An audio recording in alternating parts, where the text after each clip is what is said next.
大家好，欢迎来到科学信仰的科学课。探索是人类文明向前发展的原动力。在很早的时候，人们试图去探索自己村庄以外的世界。后来呢，人们又想将足迹踏遍世界上的每一个角落。而现在，人类已经将探索的步伐迈向了宇宙。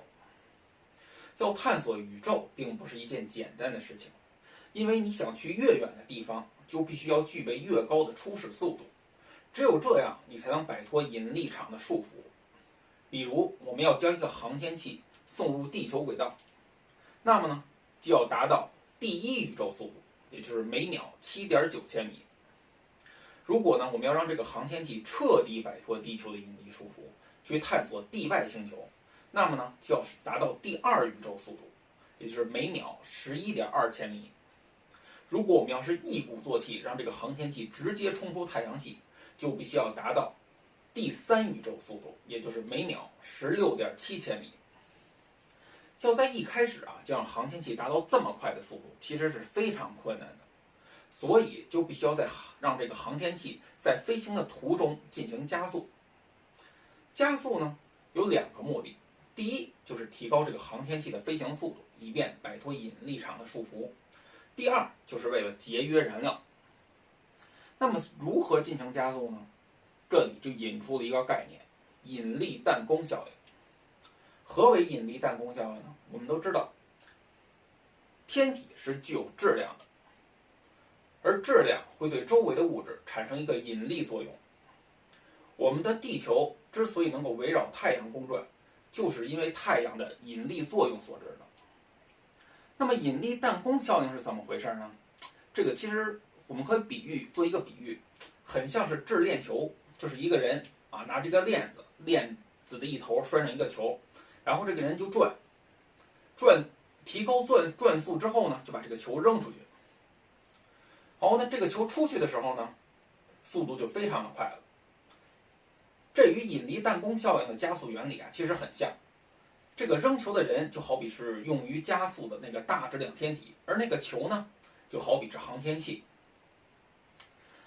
在实际的应用过程之中人类所发射的航天器经常应用到这个引力弹弓效应。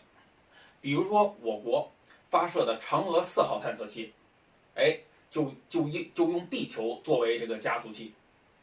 为什么呢？因为搭载嫦娥4号的这个长征3号乙型运载火箭它的初始速度不足以让它彻底摆脱地球的引力而冲向月球，所以呢，在发射之后就利用了地球的引力弹弓效应为这个航天器加速，最终呢将嫦娥4号送入了月球。说到这个引力弹弓效应还有这个加速器，那么太阳系中最好的加速器是谁呢？那当然是木星了，因为木星是太阳系中质量最大的行星。木星的质量达到了地球质量的318倍。除去木星以外将太阳系中所有的行星加在一起的质量总和还不足木星质量的一半。所以呢，木星是一个非常优质的加速器。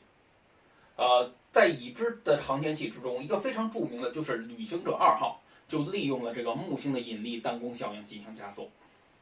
当时旅行者2号在到达木星周围的时候，它的速度呢只有大约是每秒10千米左右，这个速度还不到第二宇宙速度就更离第三宇宙速度就更是遥远了。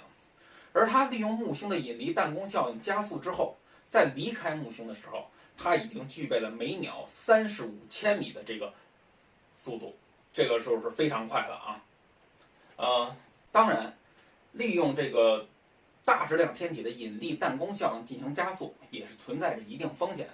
我们知道有一个著名的科幻小说叫做《流浪地球》之前这个电影也上映过在这部影片之中呢人类就是这个地球从一开始的时候就是利用了这个太阳的引力弹弓效应进行了加速，而在到达木星附近的时候呢，计划呢是利用木星的引力弹弓效应再进行最后一次加速。